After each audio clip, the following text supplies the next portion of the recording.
Hey everyone, it's Randy Wilburn with the Zweig Letter Podcast.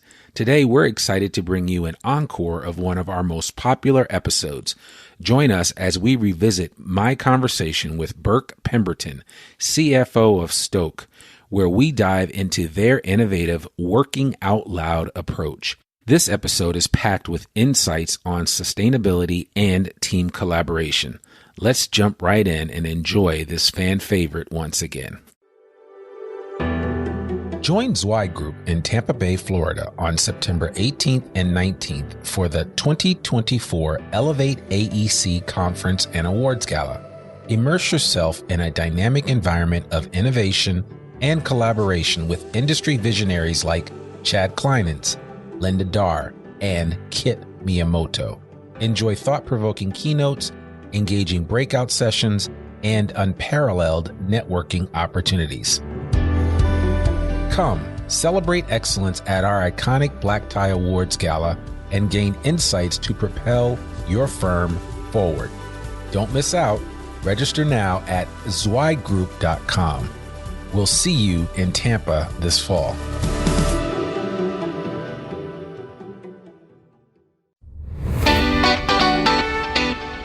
Welcome to the Zweig Letter Podcast, putting architectural, engineering, planning, and environmental consulting advice and guidance in your ear. Zweig Group's team of experts have spent more than 3 decades elevating the industry by helping AEP and environmental consulting firms thrive. And these podcasts deliver invaluable management, industry, client, marketing, and HR advice directly to you, free of charge. The Zweig Letter Podcasts, elevating the design industry one episode at a time.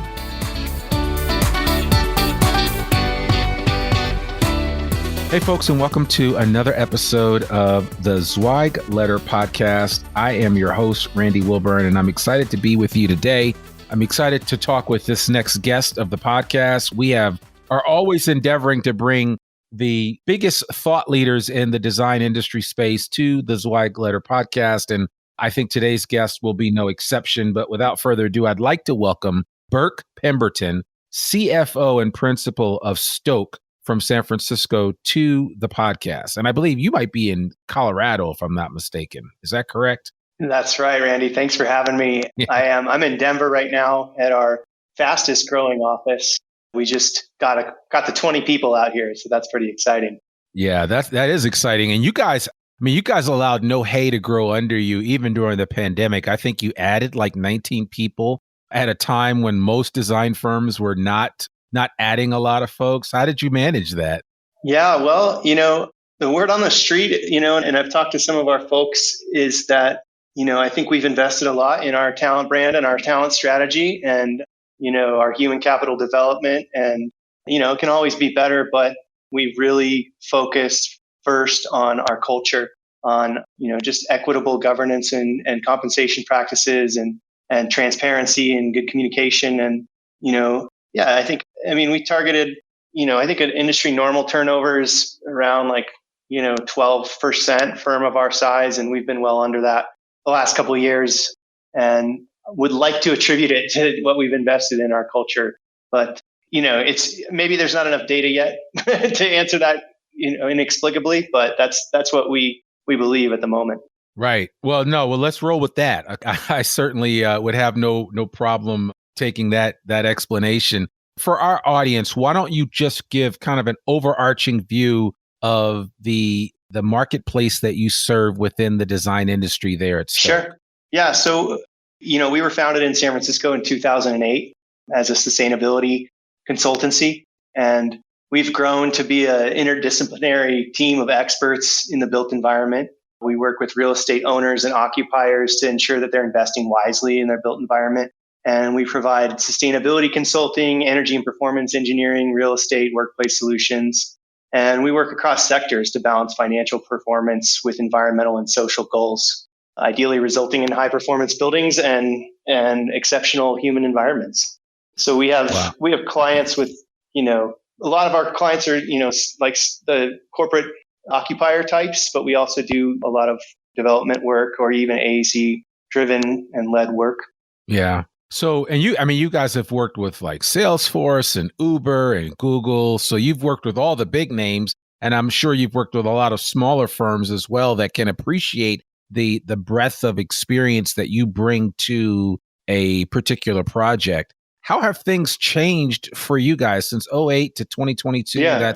That's what, 12 years? No, that's 14 years. I don't want to shortchange you any time that you guys have been in existence. That's 14 years of making it through the worst financial meltdown that we've ever experienced. And then actually you guys were birthed during that financial meltdown. Right. And now a pandemic. So you guys have made it through. You guys are survivors.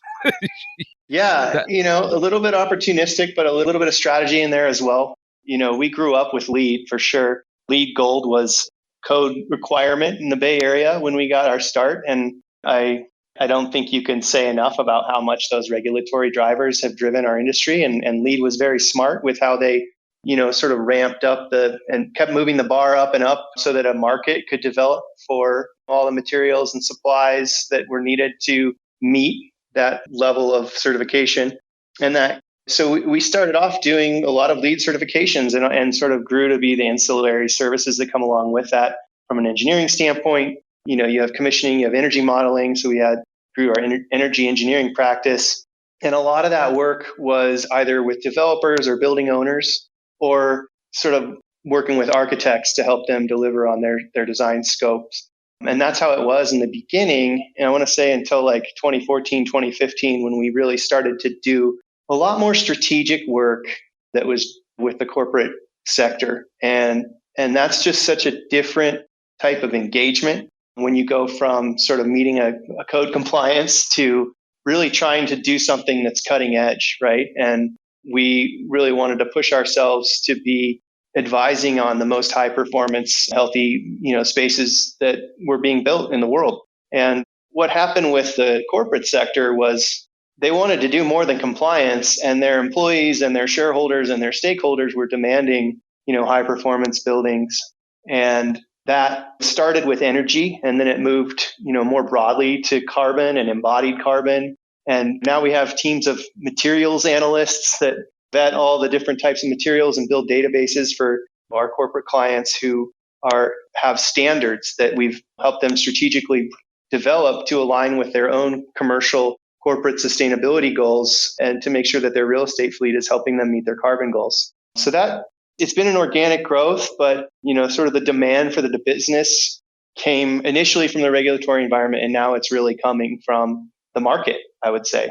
And now we were founded in 2008. Literally, our founder was driving across the country the day to start this company up with his partner the day that Bear Stearns went under. And he's listening to it on NPR, on the drive across.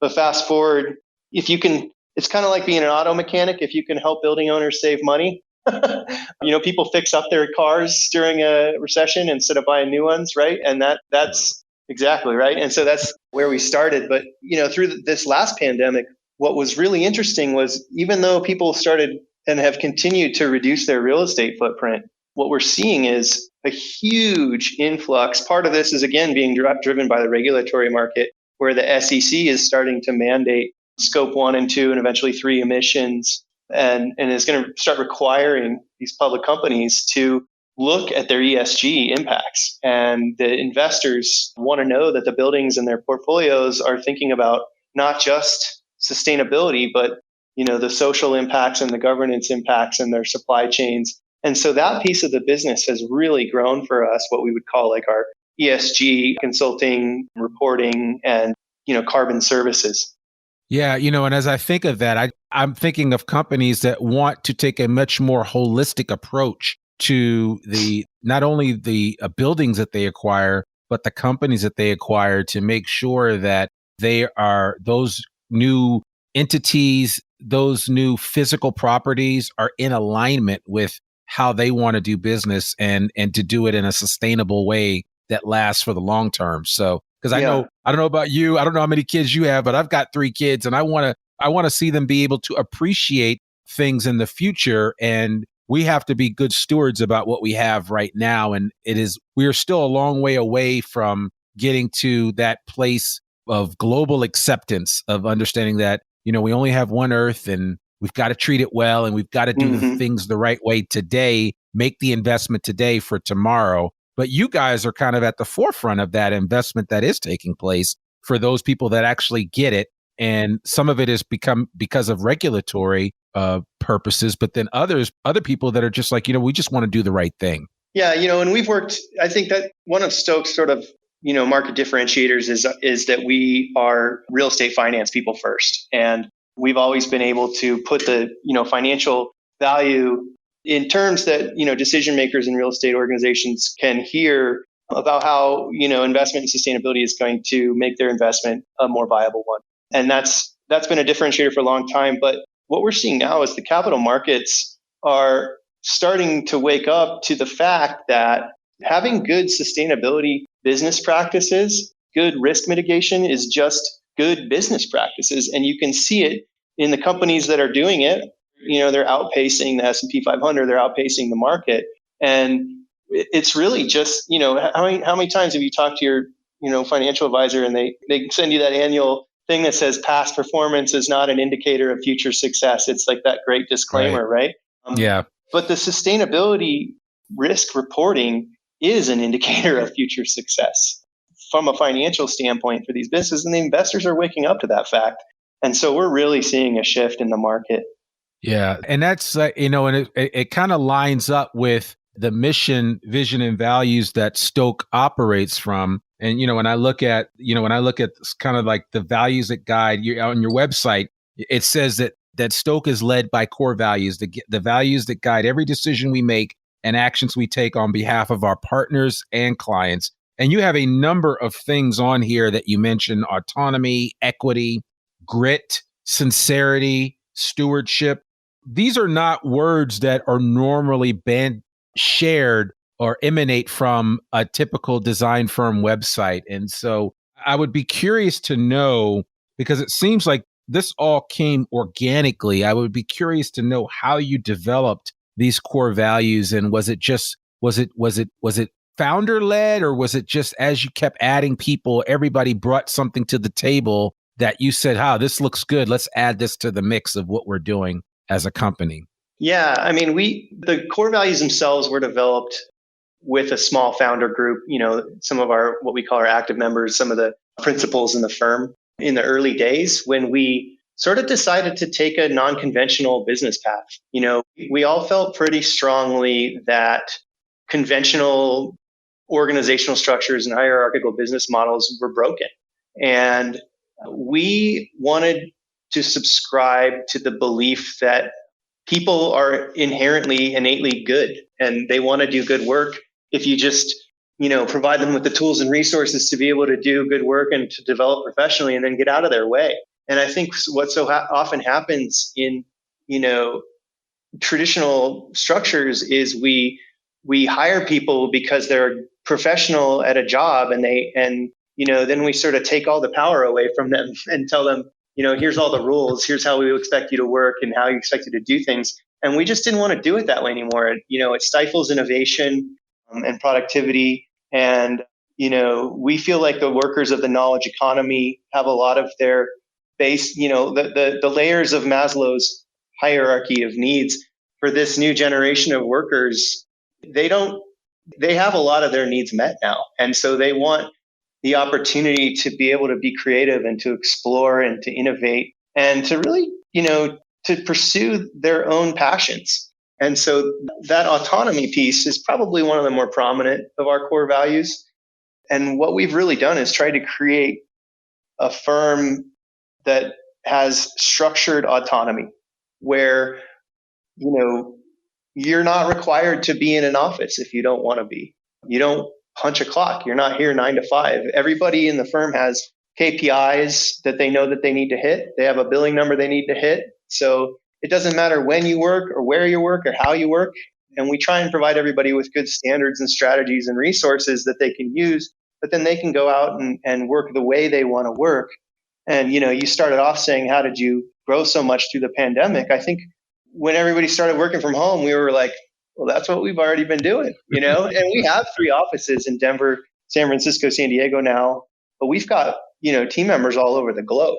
And we found a way to make that work. And that works in a consulting environment when, obviously like our engineers have to go on site, sometimes, and our project managers that are doing TIs, are on site. But a lot of our consultants are mostly working on their laptops and on Zoom anyway. And so that transition wasn't a challenge. And I think, really just that shift towards a results focus and allowing people to have that structured autonomy has been what's enabled us to sort of power through that transition to this new hybrid work environment. And then just some of the other, values you mentioned, they're just ingrained in who we are. You do those, you do those core visioning exercises and you say, would you work for a company if, it didn't subscribe to this value? And the answer is no. Then it's a core value. And some of those on there were just, we were all passionate sustainability people. We cared about stewardship for the environment. We wanted equity and social justice, and that's the impact we want to have on the world. And so building an organization around core values, around a purpose and a mission that way, where people feel like when they wake up in the morning that they're going to go out and have an impact and do what they want to do. I don't know. I think it's kind of a winning formula and it's really exciting to be a part of. Yeah. I mean, it sounds like it. I got a chance to watch a couple of videos, and I certainly encourage anybody listening to this episode. We will put links to some of those videos in the show notes, but definitely check Stok out because they definitely practice what they preach. And you had a really great, really short video. It was only like 5 minutes long that it was kind of ushering out 2021 and welcoming 2022. And you highlighted all of the really outstanding things that happened. And some of it was client related, but most of it was the way that your people came together and all the successes that they had throughout the calendar year. And I was really impressed by that. And it spoke volumes because you not only say it, a lot of times people write stuff on their website, they put stuff out there just for window dressing, but you guys it appears that you guys really are walking the walk and talking the talk when it comes to all of these core values. And that is at the very essence of who Stok is as a company. So if somebody were to say, oh, I want to work with those guys, I wonder what they like. You guys are like WYSIWYG, right? What you see is what you get. WYSIWYG, right? Yeah. I mean, yeah. So, I mean, I think that's important because a lot of times, people put on a good front, especially in certain industries, in certain verticals and markets. And the design industry is they're not immune to this. I mean, it happens, but, it's refreshing when you see a firm that really is doing what they say they're going to do. And they're not looking at exclusively just, how much can they make? What is their ROI going to be? But they're looking at the totality of the impact that their footprint of an organization has on the world, right? I know that's a big statement, but it just appears that you guys are putting that into practice. Yeah, well, thank you. I appreciate that. It's good to hear, we're our own worst critics, right? And it can always be better. But I will say, I think the way to authentically sort of live to an organization's values, the way we strive to, is really by being transparent and then listening and then communicating and following up. And so we make a lot of effort to ask our team members, how are we doing? Are we doing what we said we were going to do? Is there a way we could do it better? We have these constant feedback loops. We do it in a lot of different formats too. We'll do it in town halls. We'll do it in engagement surveys, pulse surveys. And even, we have a couple different programs set up where people have a designated, what we call our people role, or a mentor where they can confide in and say, hey, here's some things I'm struggling with. And we sort of funnel all that into the governing body in the organization that makes sure that we're staying on top from a strategic initiative standpoint, staying on top of these commitments to our values. And it's not easy, and we don't do it perfectly all the time. Rome wasn't built in a day, and there's been definitely some iterations. There's been mistakes made. But, if you're not afraid to learn, if you're trying to learn, the best way to do it is to make mistakes, right? Fail early, fast, and often is what they say, right? And so, we've made plenty, and we try to learn from them each time and make a little bit less and become more efficient over time. A good example of that is Stok is a certified B Corp. And I don't know if you know much about the benefit corporation certification or B Corp certification, But basically, that's a corporate form that allows us to maximize social and environmental impacts in addition to profits. And we can't be sued as business owners for not just being profit maximizers, And so it allows us to sort of take those risks from a governance standpoint that might have longer term financial impacts, but aren't having those quick quarterly returns. And like I said earlier, I think, that's the investment in impact is a long-term investment. And we've been able to really make some riskier moves that, if we weren't set up structurally like that, we might not be able to. And we've seen them pay off over time. Yeah. I mean, it always pays off in the long run to do good and to endeavor to be good. I think it always sounds harder to do the right thing, but when you do the right thing, good things can ultimately happen. You guys, I read an article that you guys put out a while ago about biomimicry, and there's some really interesting lessons, and there's way more than we could ever unpack in that article on one podcast episode. But since you brought up a couple of the topics that were mentioned in this article, I would certainly like to talk about them. And I encourage everyone to read this article in its entirety, because you will find some really strong lessons that you can glean from the information in here. And it will take you back to 8th and 9th grade science classes that you probably didn't pay as much attention in as you should have. And there'll be some reminders in there about how not far off we are from nature and the things that happen in nature, and how those same ideals and its situations also happen, and you can show parallels to them within the business environment. But you specifically mentioned a short feedback loops, which I really like, right? And I'm just I always like to knock the industry from time to time, because I've been in it long enough to be able to do that since the 90s. I know I don't look that old for anybody that's seen a picture of me, but I've been around this industry for a while. And back in the day, a short feedback loop was a 1-year annual evaluation. Right. And that is certainly not what you're talking about. And this is something that it's funny, because as I was reading this, I was like, oh my God, that's a thing that Zweig has been talking about for so long. And that was one of the things that we would drive home whenever we would go in and do a strategic plan with a company. We talked about, shortening the feedback loop, making sure that people know how they're doing. Don't wait till the end of the year to give somebody an attaboy or an attagirl and let them know how great of a job that they're doing. Give them information now so they can act on that information and continue to evolve. And I really appreciate the way you laid it out there. But since you mentioned it, I figured I would let you go a little bit deeper about why feedback is so important. Yeah. And just for the listeners, maybe the first time hearing biomimicry. So biomimicry is using nature to inspire design decisions, right? And the premise is that nature's had 3.8 billion years to figure out all of the world's problems. And if you look hard enough, the answer's probably already out there.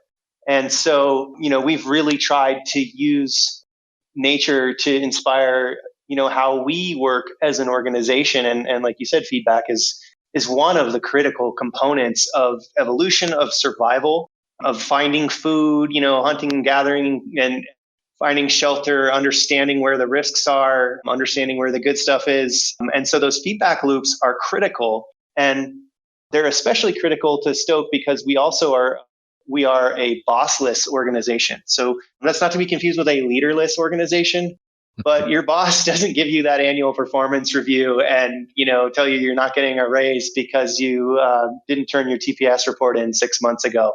That performance model is broken. And one of the first things we figured out when we decided not to have bosses, deciding our fate, right? We really try and focus on results, but we need to be giving each other constant feedback. And so we really work with our team members to break down a lot of the sociological barriers to giving either perceived authority feedback or, if they don't have the same communication style or level of comfort with, maybe they're an introvert, or they don't want to speak to somebody with a more extroverted or dominant communication style. And so we've really invested in a lot of different types of communication consulting and infrastructure. So, some of the stuff we use is like strengths finders, the DISC analysis, which is more about communication styles. And then we've used crucial conversations training. And we try and have our leaders just model this culture of feedback where, as Brene Brown says, clear is kind, right? Like we're not doing anybody any favors by not telling them what we're thinking, but you don't have to be mean when you say it, and that's the trick, right? How do we communicate our needs and what we're thinking in a way that the other person can receive? And that stuff simply takes a lot of practice, and we're always getting better at it all the time. And so we focus on that a lot in our development, and we have some structures in place, organizationally, where people need to be giving each other, at least the 5 people they work with the most, sitting down and doing monthly feedback. Everybody gets a credit card. Go out and take your colleague out for a cup of coffee or a beer, and sit down and talk. And it doesn't need to be formal, but if you want it to be, you're an engineer and you want it to be very structured, it can be, but you can have it be super informal. Everybody's got their own style. That's not, the style of how it's done is not, it's really up to each of our colleagues. And, that in and of itself is a work in progress too. Because when people come over from other cultures, in other work, organizational structure styles, they're not used to being able to have that kind of voice or being expected to have that kind of voice, right? Yeah. So, that's something that we sort of have to, break down before we build it back up again, right? People have to step out of that comfort zone and take those risks. And it's not something that you learn just overnight. No, it really isn't. And I love that because, as I do leadership training, I always look at people that are chomping at the bit to have an opportunity to be a leader. But it sounds like you empower your folks from day one to operate with a leadership mindset, right? To kind of take ownership of things and not wait for permission, but go ahead and do it, right? Be intentional about some of your actions, I think, which are really important. And I see more firms trending towards that way in the design industry. And I'm encouraged by that because I think that's the only way that this industry will continue to grow. That's the only way that this industry will continue to attract the biggest and best talent. It's not always the work that individuals are doing, but it's also how you set somebody up for future success. And a lot of that is predicated upon how people are able to develop themselves, right? I always say personal and professional development go hand in hand with everything else you do at work. And if you're not getting that, if you're not being fed that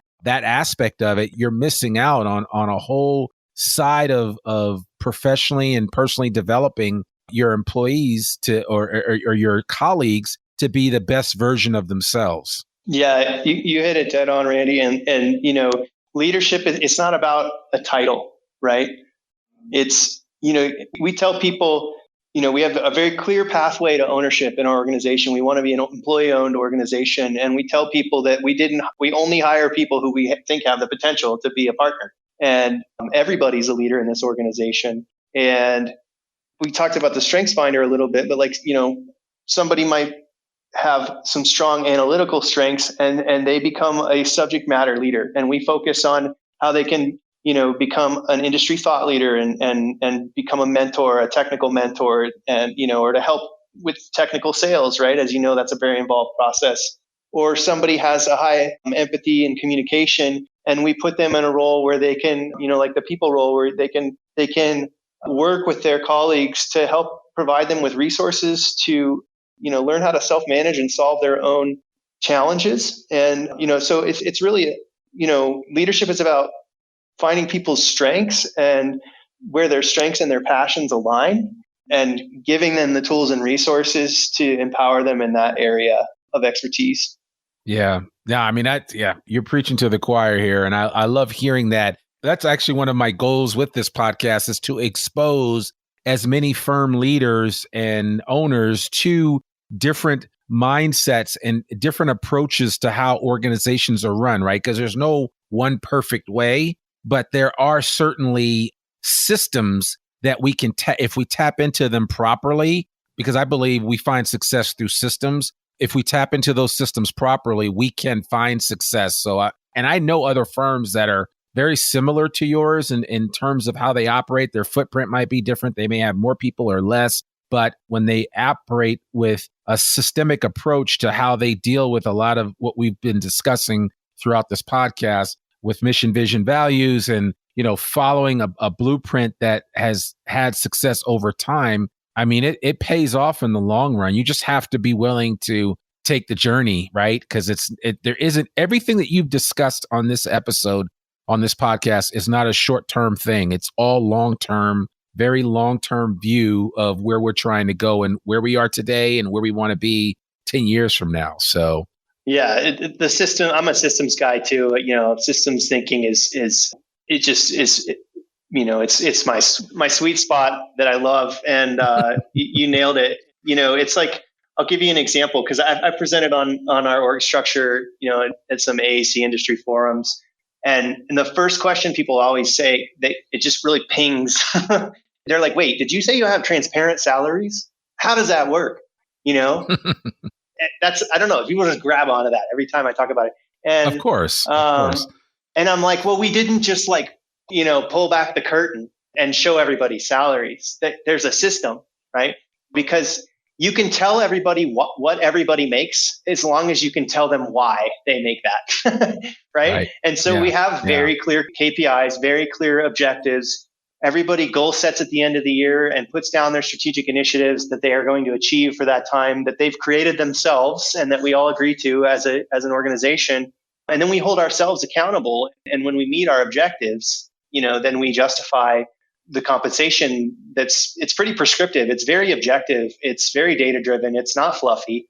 And, it's kind of interesting, right? Because we set out to do this, the sort of no good deed goes unpunished, right? We set out to do this stuff with very altruistic motives, but, in order to try and create equitable systemic structures, it sort of puts a lot of things that people want to be subjective and emotional into very objective and data-driven analysis. That's a lot of how inclusivity and diversity is achieved, is by looking at the numbers and saying, we need to change this. And because there's not parity across, these different stakeholders. And so, that level of objectivity can be a little bit foreign to people who are, I think I always just mix it up, but I think it's a little bit more left-brained, and are the less analytical types. And they're like, hey, I'm being reduced to a number, but it's equitable now, right? And that's not to be confused with equity. We're not saying that everybody needs to be treated the same way. Everybody's unique and everybody's afforded the same amount of autonomy and the same amount of opportunities to succeed in this organization. But that shows up in a lot of different ways for a lot of different people. Yeah. It's funny, as you mentioned that, and as I was thinking when you were talking about transparent salaries and the like, I've actually taught a couple of classes on motivations. And one of the things that I always talk about and bring up is just this idea of it's a lot easier to have a conversation with two people that work in the same group and theoretically may have similar titles, and how you articulate why somebody might be paid a little bit more than what you're paid when you institute or incorporate the idea of fairness into the conversation, right? Mm-hmm. And there's that, because a lot of times we want to just reduce it down just to the number. Well, why is he making $5,000 more than I make and we do the same job? It's like, okay, well, let me articulate what this person does on a regular basis. It's not so much the value that they bring to the table that you don't bring. It's just fair for us to pay this individual X amount because of these things that they're able to accomplish on a regular basis. And it's not to say that that individual that you're talking to can't achieve those as well, but it just it creates an easier platform for you to operate from when having those conversations, right? Because they can be difficult conversations. But once you start instituting fairness into the conversation and articulating, across the spectrum of an organization, why people make what they make, then it's a much different conversation than just reducing it to ones and zeros and saying, well, this, Bob makes the X and Sally makes X, and that's just why it is, because that doesn't always compute for people. Yeah, that's right. And, it's like it's always a challenging conversation, compensation, right? It's never an easy conversation. But if you can point to some sort of guideposts and say, and make sure you're putting all the expectations out there ahead of time so that there's no moving goalposts, and try and make sure that the data is visible for people to see their progress and how they're doing. All that stuff is really important. And that doesn't mean that we don't get into the situational nuance, the salary conversations. But that's one of the things that we set out to get rid of. There's a method and a reason, a rationale behind transparent salaries and the process behind it. And that's because, historically marginalized workers have not felt as comfortable negotiating what would be considered a fair salary. And so we wanted to take the negotiation out of the process, right? And so we make salary decisions, and then we send people a letter and say, here's your updated compensation for the year. And if you want to sit down and talk about it, let's do that. Right. And so you'll know what to do next time. And so we get folks engaged in the process, but it's not a discussion because people aren't going to stand up for themselves necessarily and ask for what they deserve. And so we need to put a little bit more thought into making sure that people are being compensated equitably. And we have a whole committee dedicated to that. We call it our Membership and Compensation Task Force.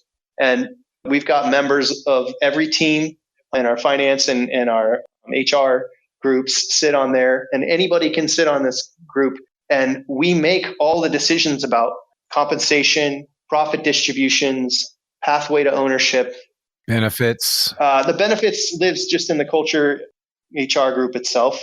Okay. But as far as, this sort of the more monetary types of compensation, anybody can sit in that group and anybody can put forward a proposal. And so the policies aren't coming down from on high. They're coming from everybody in the organization. And then we look at a guideline and we say, well, if we did that change, we wouldn't be able to meet this guideline of X% gross profit or whatever it is. So, we're going to have to tweak the policy this way. But once again, it provides that transparency into how we're making these decisions. And if you have an issue with it, you can be a part of the decision, right? Yeah. And so that's more of that feedback loop, right? It's like, okay, if you have something you're concerned about, we're providing an outlet for you to plug into to basically express your concerns. You might not get what you want. You might, you might not have all of the context of the organization. It's like when my toddler uses a swear word and I tell her she hasn't earned the right to say that yet. You find out that there's a lot of reasons why things are the way that they are that you didn't know about, but at least now you're educated, right? Yeah. So, sure. But yeah, just, I think having that ability for anybody, whether they're straight out of college or they've been, working for 30 years, to sit in that group and say, hey, I think we could do something a little bit differently to be more equitable with our comp. I think that's a big part of it. Yeah. No, I love that.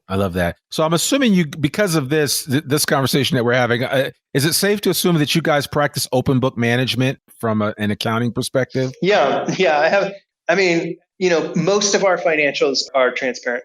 I always say it's kind of there's some stuff that's like, we have what's called our human capital contribution. And basically what that is it's a 360-degree performance review that we give our peers. So we pick who's going to review us twice a year, and they take an HCC survey for us, human capital contribution survey for us. Like, that data isn't public. To me, that's like Lord of the Flies. It just starts to get real. Like how is that adding value by making, everybody just known that like so-and-so needs to work on their communication or something? That's not helpful. That's helpful for them, and they compare their results to themselves and they work on becoming better as an individual. But as far as like company-wide financials, you can go on our intranet and see our P&L. You can see our valuation. You can see our budget, all the margins. And I give financial updates all the time. Our controller's giving them quarterly. We send out reports to the whole company with how everybody's doing on all their KPIs. Everything's out in the open. Again, when you don't have bosses, the hive mind it's peer pressure that holds people accountable. That is like self-management theory 101. Is that there has to be this sort of peer pressure mechanism, which is another form of biomimicry. Yeah, absolutely. Yeah, and I would probably, just to add to what you shared, it's kind of like what you were describing. It's why everybody doesn't need to know everything. It's kind of like in life too, right? Where you're only going to have a core group of of friends or people Yeah. that you can confide in and share a lot of information with. And those are the people that can hold you accountable and to do that. And so just like what you were saying earlier about smaller groups of 4 to 5 people that work with each other and are able to have that kind of feedback and encouragement and, motivation and even sometimes discipline or, hey, admonishment that exists in a much safer space with smaller numbers. Mm-hmm.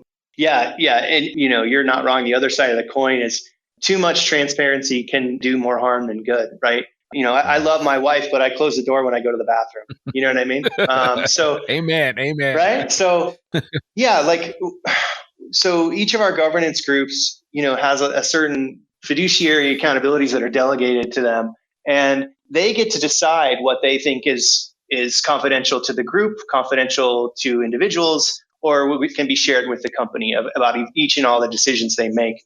Like, we don't publish our partner capital accounts. We don't really feel like everybody needs to see who owns how much and what their net worth is and all that. Like, how does that help anybody in the company? There's some things like that just don't make sense. But we try and provide as much context as we can. And what ends up happening is there's just way too much information out there. And so now, if you had to ask me what's the next iteration, I think it's just having really clear, concise dashboards where people have all the information they need to do their job. And if you want to venture outside of that world, you can, but you're not overloaded with information. I mean, look at your phone, look at your email. There's just too much. How do you focus? How do you make a decision, right? I have to shut this thing off from time to time just to keep my sanity. So no, I get that. I get that. All right. Well, I want to try to land this plane. I did have a question to ask you because I'm curious to know how you guys, and this is something that I have, and this is not a hypothesis that I've come up with. I know for a fact that the knowledge transfer in our industry is not happening the way that it should be happening, right? From one generation to the next. What are you guys doing? And I'd be curious to know, because you guys are kind of on the cutting edge of the work that you do and some of the things that you're focusing on.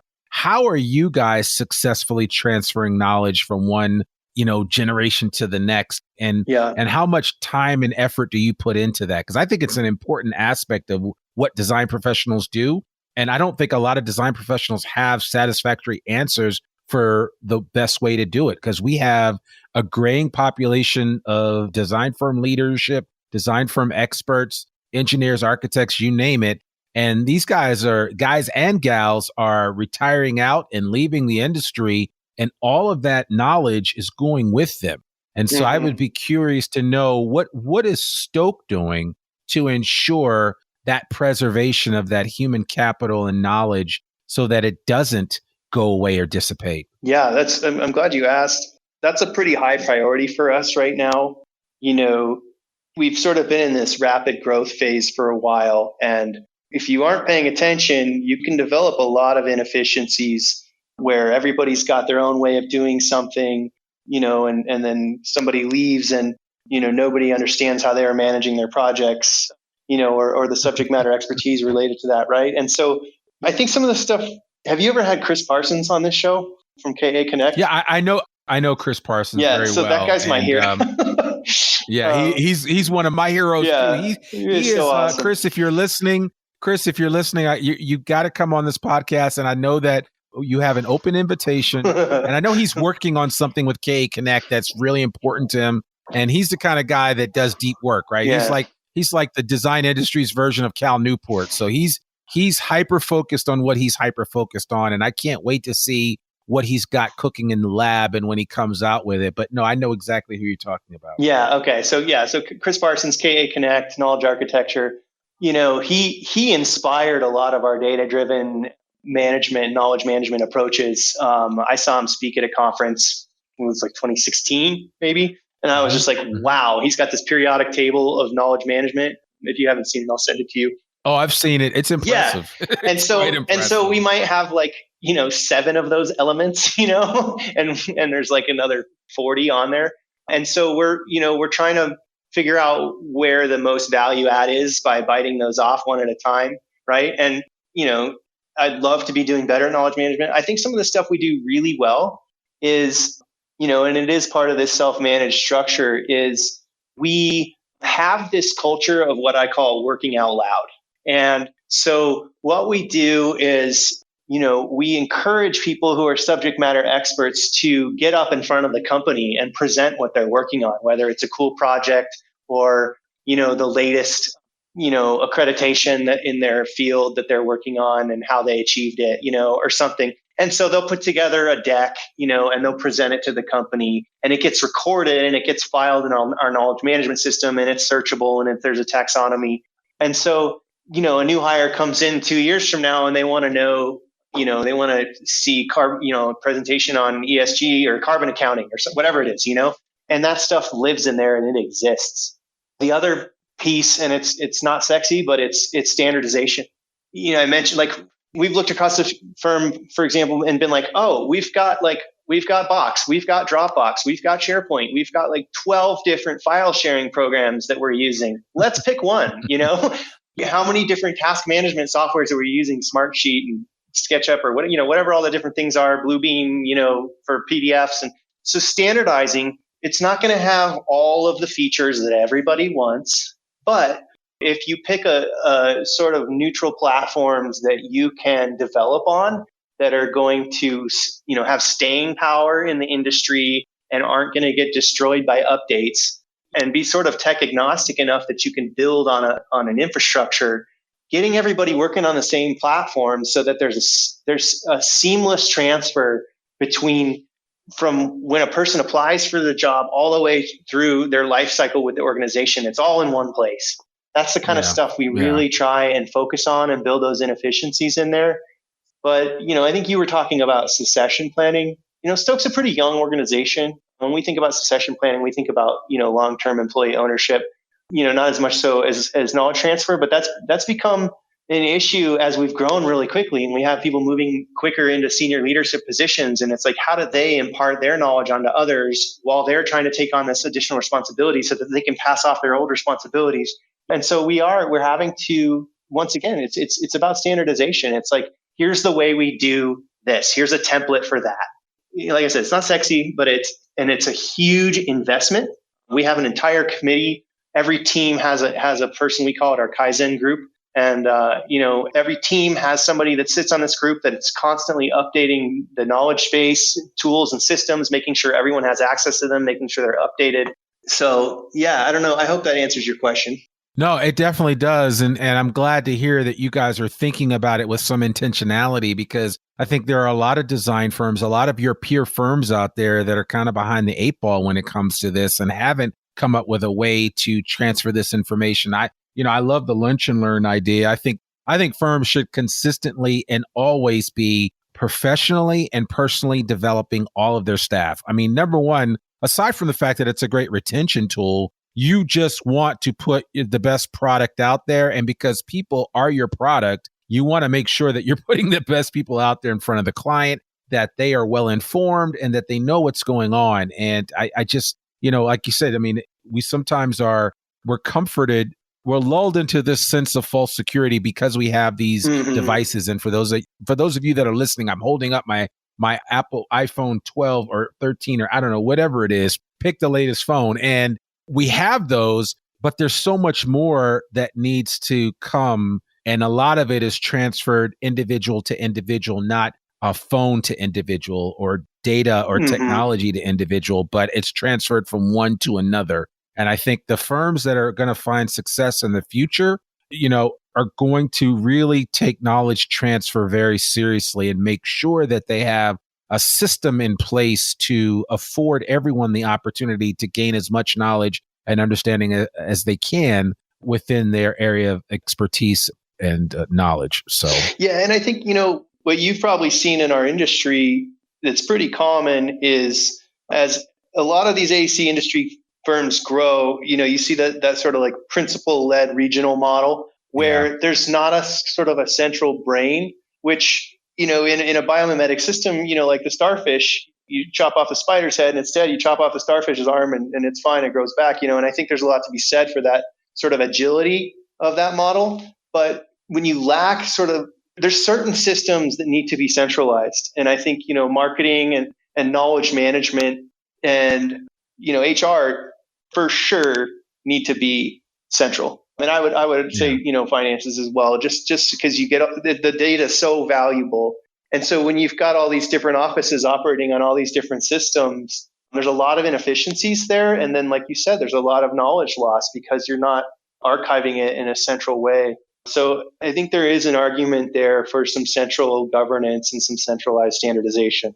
Yeah, no, without a doubt. And if nothing else, and I always ask this question because I really do want design firm leadership to be thinking about this all the time, because it is one of the challenges that we face, but it certainly is. It's one of those questions that you need to be asking early and often, as opposed to, randomly during some breakout session that you have once every 2 years, because it needs to be at the forefront of your thinking. Yeah, why bother? Why, then you just get everybody's hopes up, and then you go back to the old way of doing it, right? Yeah. Exactly. Which sounds like Stok does not do things the old way. And so as we wind this up, how bullish are you about the future from your lens, from Stok, right? I mean, in terms of the work that you're doing, the people that you're working with, the opportunities that are in front of you, how bullish are you on the future in the design space? Oh, I'm so bullish and I'm so optimistic. The demand for the type of work that we do is so pressing, and it doesn't matter. I went and saw a really great speaker. I'm not going to promote him because I don't really love his message, but he's an environmentalist, but he sort of has this mindset of like, it's not as bad as everybody says it is, which I don't necessarily subscribe to that mindset. But I think what we're starting to see is that whether you're on the, the conservative sides of things or on the, liberal side of things or everywhere in between, everybody agrees that we need to reduce our carbon impact. We don't agree with how we need to do that, but everybody agrees. And so that is starting to gel. And really, the kind of questions we're asking ourselves are like, is real estate our boundary? Like, do we want to stay just in the real estate realm, or do we want to focus on broader, social sustainability and governance stuff when there's so much untapped within the built environment, from a carbon and sustainability standpoint? Because people are coming to us and they're saying, hey, look at our supply chain, and we're like, you make a phone, like, we're building consultants, right? But that's when you're in the sustainability sector, it starts to bleed out into all types of operations, all type of sectors and verticals and business models. And so I think our biggest challenge right now is to focus and to specialize and to sort of hedgehog, to use a good to great Jim Collins quote there, right? Those are allowed. Do one thing and do it well, right? And so I think the challenge is to say, do we go after shiny objects? If so, which ones? And so the way to do that is with strategy, and that's where the rubber hits the road, and that's where it becomes a lot of fun.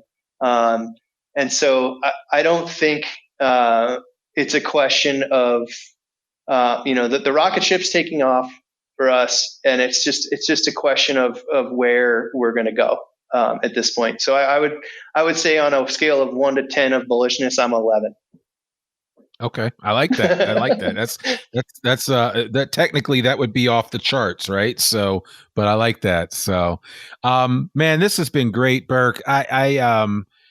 This conversation has gone over an hour now, so I mean, we've had a lot to share, and we just scratched the surface. So, we probably will have to have you back at some point in time. I'd love to. And certainly anybody that's listening to this podcast, if you're not familiar with Stok, you need to get familiar with them.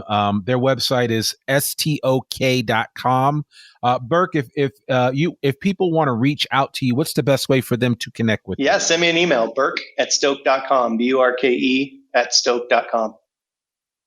Okay, perfect. And I'll make sure that we put all of Burke's contact information, website address, and some of those things that I shared with you guys from this particular episode, including that really fascinating article on biomimicry that it's worth your time.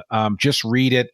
And certainly if you have any questions, reach out and ask those questions, because these guys are doing some really great things. And I'm glad that we had them on the podcast to share. And so I appreciate Burke, you doing that. It's taken a while for us to bring this all together. That's my fault. But I must say, no, it's totally fine. I must say it was well worth the wait. So thank you very much. Thank you, Randy. Love what you're doing here. And it'd be a pleasure to come back anytime.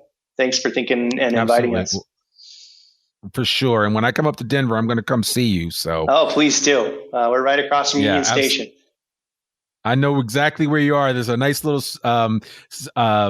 Italian restaurant that's right there across from Union Station. That's pretty good. Because of the V. I can't think of the name. I know exactly Valencia, what you're talking about. So something like that. Something like that. Well, cool. Well, Burke Pemberton, CFO of Stok. They're based in San Francisco, but technically they have offices in Denver and in San Diego. We really appreciate you coming on the podcast. Thank you so much. Thanks, Randy. Absolutely. Well, folks, that's another episode of the Zweig Letter Podcast. To learn more about one of the oldest newsletters in the design industry, visit zweiggroup.com. You can read articles online, listen to this podcast, and sign up for a free subscription to the newsletter and have it delivered right into your email inbox every Monday morning. Sign up today. For more info about Zweig Group's advisory services or any of Zweig Group's publications, visit zweiggroup.com. You can also subscribe to the Zweig Letter Podcast wherever you listen to it, and please consider rating and reviewing us on Apple Podcasts. I'm your host, Randy Wilburn, and we'll see you soon. Peace. Thanks for tuning in to the Zweig Letter Podcast. We hope that you can be part of elevating the industry and that you can apply our advice and information to your daily professional life. For a free digital subscription to the Zweig Letter, please visit thezweigletter.com/subscribe to gain more wisdom and inspiration, in addition to information about leadership, finance, HR, and marketing your firm. Subscribe today.